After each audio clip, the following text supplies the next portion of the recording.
Hello and welcome to Economic Divide with me, Cuba. Well, on this week's show, we'll be looking at the economy of Cuba and ascertain just how the island nation in the Caribbean is reforming its private sector to assist the flow of income to the people of Cuba.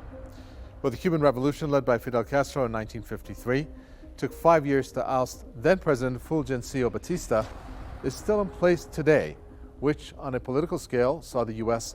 very nervous of its communist neighbor, leading to the Cuban Missile Crisis in 1962. Yet today sees the revolution as part of the brand of Cuba. However, a major impact on the Cuban economy are U.S.-imposed sanctions on the state, which along with the impact of the COVID-19 virus, saw Cuba's GDP fall by some 11% since the start of the year 2020. And along with the state governing most enterprises has given Cuba a very low score on the Index of Economic Freedom, as shown in this chart, showing the score sinking to just 26.9 points. Well, by not having a significant flow of foreign currencies, Cuba has stumbled on a difficult situation, as the nation, for example, imports around 70 to 80% of its food, which, as we can see on this chart, shows just how much of each food commodity is imported to the nation, with the bulk of imports coming to Cuba from Venezuela and also from China. Let's now look into our first report that studies how Cuba's revolution has been given a brand identity and how it has been able to adapt and reform to suit the current economic climate.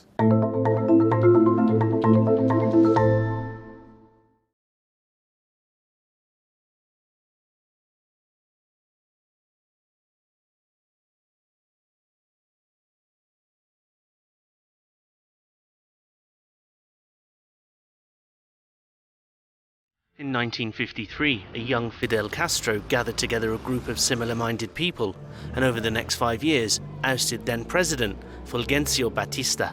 The Cuban Revolution is without doubt one of the most successful and bizarrely one of the most popular in the world, with teams of tourists flocking to the Caribbean island to immerse themselves in the atmosphere of La Revolucion, adorning the Che Guevara berets, posing with classic cars, and losing themselves in the vibrant music and culture of the island.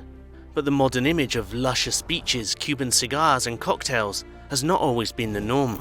The notion of communism left the United States very edgy, particularly during the 1960s with the Cuban Missile Crisis, sparking American nuclear families to build up an image of almost alien-like views of communism, which contributed to even more tension during the height of the Cold War. Yet the revolution has delivered Cuba with an economic dilemma. The US-imposed embargo on the nation has cost its financial status heavily, with some estimates placing the monetary value of the sanctions at around £553 billion, according to the Cubans. And the UN have estimated the value at a more conservative $130 billion over the last 6 decades.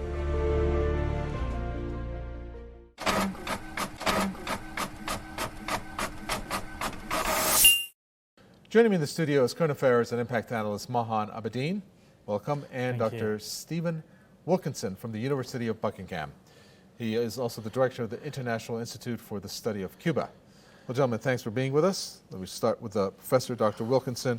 Cuba's revolution, it has molded itself over the years to be adaptable. And today you have the Cuban government who has hinted at lifting the grip on the private enterprises. And there's so many that they run, hence allowing Cubans to seek extra income that they obviously need. And of course, the reforms need to come in place. Do you think that this is an example of communism meeting like capitalism, which was embraced somewhat by the Chinese model in a sense? And could it be the perfect balance between the two ideologies for Cuba? Well, thanks for having me on the show, Carve. Yes, I mean, to answer your question immediately, one would say that perhaps the secret of Cuba's success in the face of the opposition it's had from the United States over the years is its adaptability and its pragmatic approach to dealing with its problems. I would say that the changes you're referring to have been going on for quite some time. In fact, since the collapse of the Soviet Union back in 1991, Cuba has been moving towards using market mechanisms in order to solve some of the problems inside the society and the economy. All right, Mahan, the Yeah. Cuban Revolution, it has Yes. survived, and we can talk about the death of its founder, Fidel Castro. Yes. Now, what do you think are the main reasons that this ideology has lived for so long, in spite of the virtual fall of communism elsewhere? And do you think that a socialist economy is actually a viable model for the island nation to thrive on financially, in this case Cuba? Well, Cuba really demonstrated its resilience when it outlived the former Soviet Union, because everyone was saying because their economy was so dependent on the Soviets and they had direct aid from the Soviet Union, it would immediately collapse. It hasn't. In fact, it's gone on to thrive. It's been there for 60 years. And also some of the innovative things they've done in recent years. They've opened up the economy to some extent.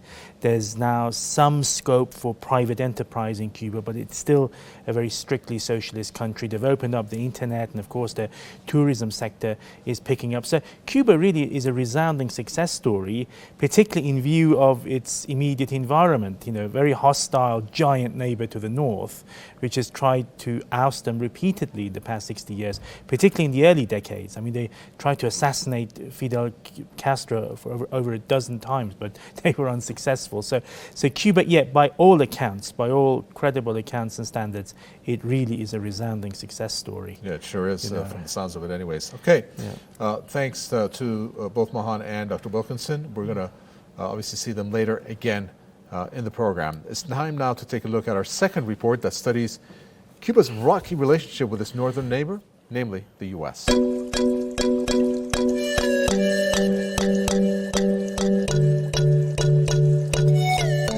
We've already touched on the situation during the Cold War and the Cuban Missile Crisis, but ties between Cuba and the US have frozen and thawed on several notable occasions.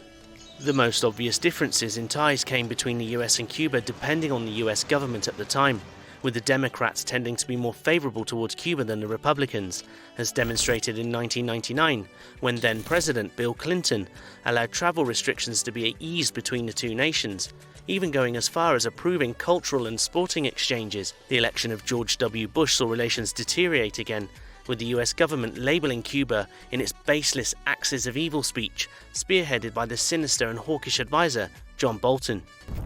But it's in 2008, when Fidel Castro officially stood down and Barack Obama became president of the US, that tensions thawed the most, and the two countries saw their best relations in years, with Obama easing many sanctions and even travelling to Havana to meet Raul Castro. Obama also lifted the label of Cuba as being a state sponsor of terrorism and promised to close the infamous Guantanamo Bay base, a promise that Obama never managed to keep.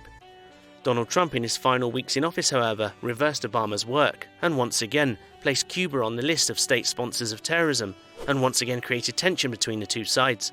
Yet in spite of the political to and fro between the two, it's the people of Cuba that have seen the real impact of sanctions, with around 15% of people in Cuba living in poverty and the rest unable to make ends meet as well as they would like to.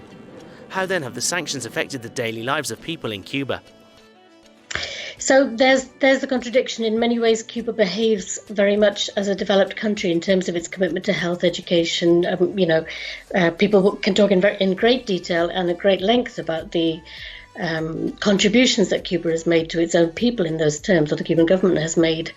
The other side of that, however, is precisely what you're talking about, and that is the prolonged effect of the longest sanctions, economic sanctions in world history, over 60 years.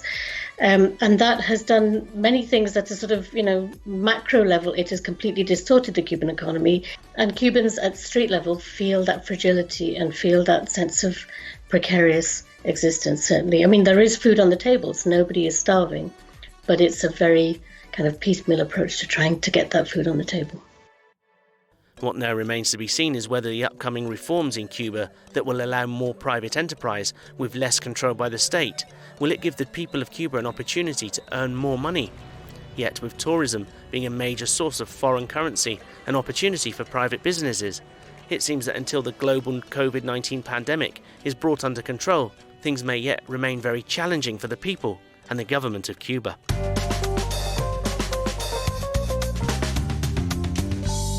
Back with me in the studio is Mahan Abedin and Dr. Stephen Wilkinson. Welcome back to both of you.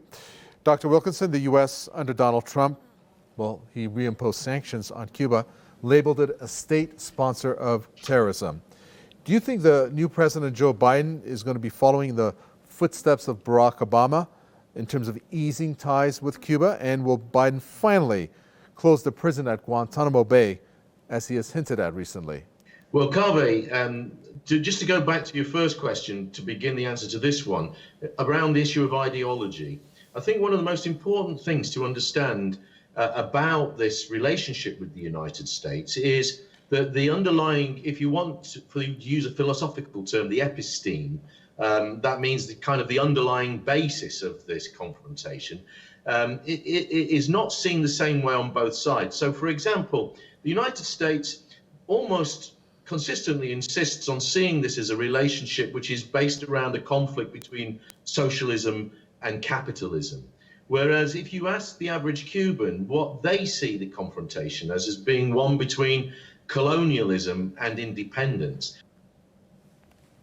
Well, Mohan, it seems that the U.S. Is content on slapping economic sanctions pretty much on any nation that does not wish to follow its ideology. And of course, not only Cuba, you have Venezuela, and of course here in Iran, they're all on the list. Yet, in spite of these sanctions, all nations have shown resilience. Cuba is one, Iran for sure another, and they have shown some notion towards improving or economic improvements.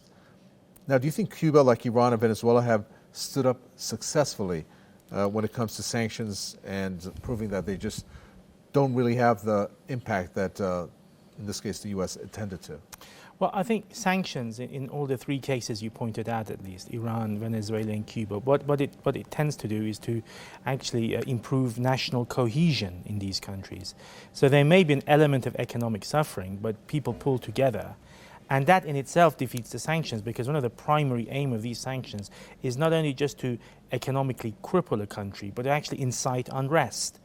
And it clearly hasn't happened in any of these countries. And I'd just like to pick up on what your colleague just said, that the US really is stuck in a prism in terms of how it deals with countries like Cuba, and in some ways, especially in relation to Cuba specifically, the US is hostage to that very powerful lobby in Florida, the so-called Cuban lobby. But of course, it's not a Cuban lobby. It's all these American not jobs lobby, which tend to view the Cuban system through the prism of the Cold War.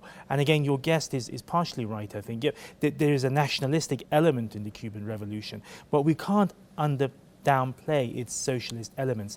And the socialist element, which I hope we will be able to discuss later in your show, has underpinned its success in the health sector, because Cuba has one of the most advanced health sectors in the world. Yeah.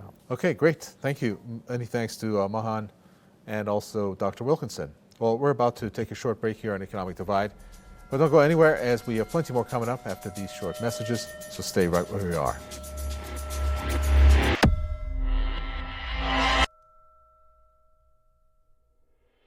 Welcome back to Economic Divide with me, Kaveh Tafwai.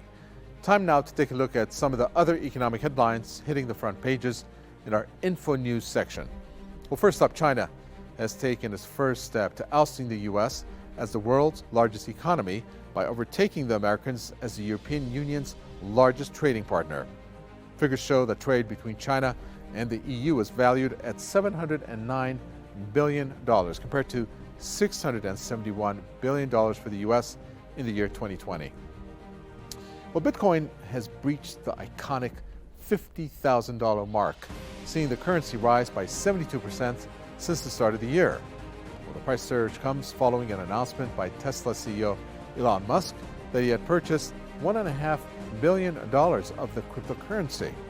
However, critics say that the fluctuation seen still makes the currency an unstable commodity.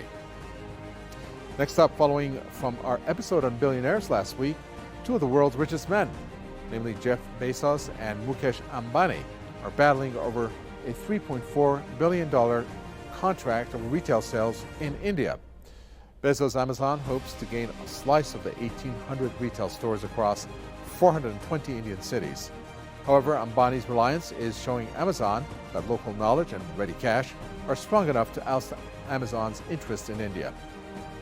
And finally, the mining company Rio Tinto has announced that it is expected to pay out a record $9 billion in dividends following a 20% rise in profit due to China's demand for iron ore. Well, the payout will be the world's second largest mining company's largest ever payout in its 148-year history. Well, it's time now to take a look at our final report of the show, which examines the possible routes out of the red for Cuba, looking at how certain industries and trade may pick up again in the near future. With tensions in the past rising and falling in parallel with respective US governments at the time, the future economic situation in Cuba may depend in part on the ambitious and political economic foreign policy of current President Joe Biden. However, it's not just politics that dictate just how the Cuban economy will fare in the near future. As we've briefly touched upon earlier in the show, one of the main sources of foreign currency income to Cuba is the flow of tourism, with visitors to the island rising from under 750,000 in 1995 to over 4.6 million in 2018, and contributing to around 3% of the total GDP. With the potential reforms on private enterprise also taking place in Cuba, the future looks quite bright. However, as with the rest of the world, there's a huge hurdle to cross first. The COVID-19 virus has not impacted Cuba as heavily as other places, with the island managing the spread of the virus relatively well. However, international travel, aviation and tourism has suffered extremely heavy losses at the hand of the virus, and the impact has literally meant that Cuban tourism is closed for now.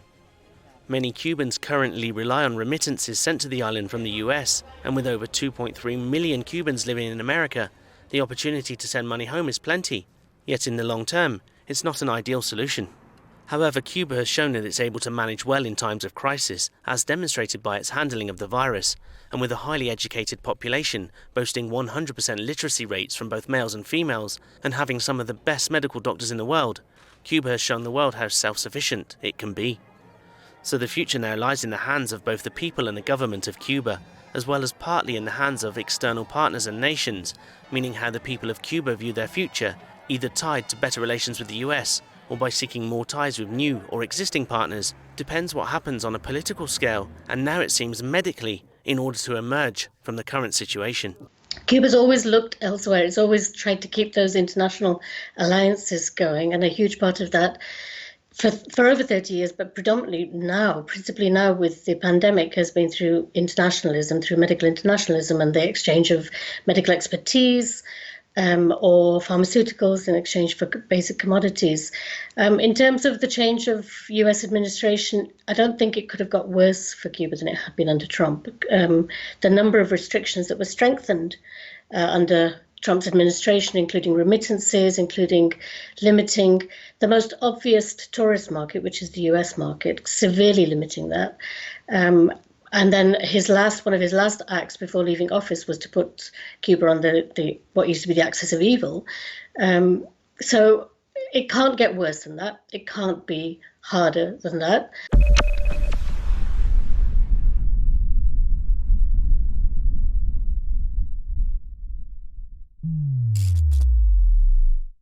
I'm pleased to welcome back one more time current affairs and impact analyst Mahan Abedin and director of the International Institute for the Study of Cuba from the University of Buckingham, Dr. Stephen Wilkinson.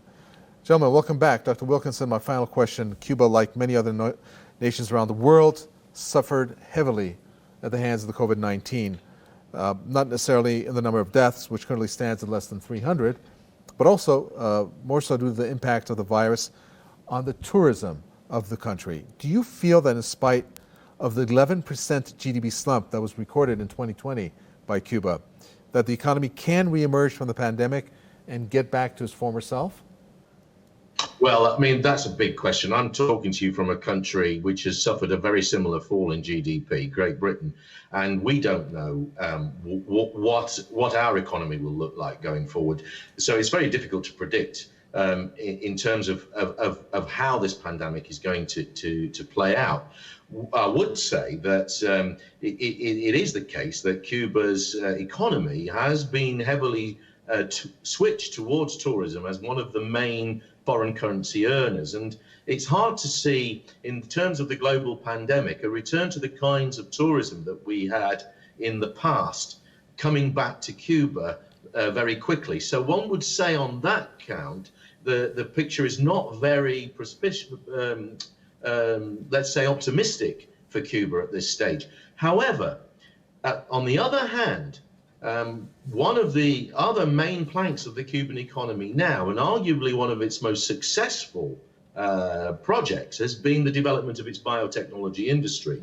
And in that, there is a great deal of optimism for Cuba. Cuba has developed 4 candidate vaccines against the coronavirus, and they're going to come on stream within the next few weeks. And Cuba has the capacity to manufacture 100 million doses of this very quickly. Now, that means that Cuba could become a key global player in dealing with this pandemic, in particularly in developing countries. And if the vaccines that Cuba have produced are effective, then Cuba could become extremely important and benefit enormously from the pandemic in this regard. Okay, many thanks to Dr. Stephen Wilkinson, Director of the International Institute for the Study of Cuba and lecturer at the University of Buckingham. It was great having you on Economic Divide. Thank you. All right, Mahan, Cuba has done very well in controlling the coronavirus, respectively, regarding its comparing to other nations. Do you think that having a well-educated population, which it does, has contributed to this feat? And is education the key to reignite the Cuban economy? I mean, after all, Cuba can't rely on just tourism or its for its sole economic pillar. Well, I think, in short, it's Cuba's health sector that's ensured it's weathered the storm in relation to COVID-19. As I stated earlier, it has one of the best health systems in the world. It used to export doctors and nurses throughout the so-called third world, particularly in Africa. So it's not a surprise at all that Cuba has this capacity to produce 100 million doses of the coronavirus, not only to look after its own population, but then to export that to other parts of the world. Look, Cuba is a very resilient country. I mean, education is a part of it, but let's face it, this is a country that's withstood a decade of US hostility. It survived the downfall of the former Soviet Union, which was its close ally during the Cold War. It's weathered all sorts of storms, and it stood tall for 60 years. So, I think the system there is very resilient. Cuba will come out of this stronger, I believe. And also, again, from a health perspective, at least a public health perspective, it will continue to set an example for the rest of the world. Let's not forget, this is a tiny country, and yet it's had so many dramatic achievements in the health sector, but also, I hasten to add, in the educational sector as well. Great, thank you so much for that. We do appreciate it, Mahan. Yeah, you're welcome. That's Mahan Abedin there. Thank you. And Dr. Stephen Wilkinson also. It was great to hear from both of them. Time now for 1,000 words.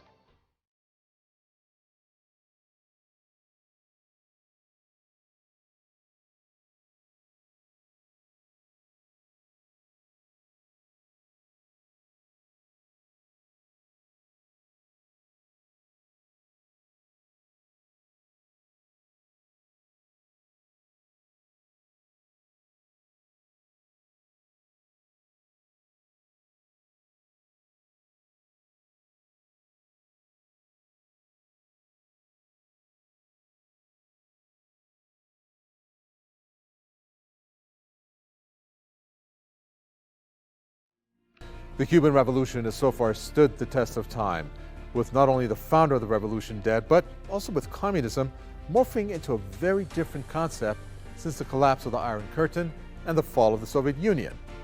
Yet it is the very revolution that has given Cuba an identity, a brand, with tourists flocking to the island to sample the music, the culture, and of course, embrace a taste of the revolution through the purchase of Che Guevara merchandise as a prime example. Yet for Cuba, the notion of fighting economic sanctions imposed by the US, as well as seeing one of its main sources of income dry up due to the COVID-19 pandemic, limited travel to Cuba and has proven to take its toll on the country, hence forcing to adapt its business ideology to allow its citizens to gain private wealth. What now remains to be seen is just how successful this plan becomes and whether future relations between Cuba and the US and the rest of the world can bring back much needed foreign investment into the country. That's about all the time we have on this episode. On behalf of myself, Kaveh Tavway, and the whole team here on Economic Divide, thanks for watching. Stay safe, and we'll see you again next time.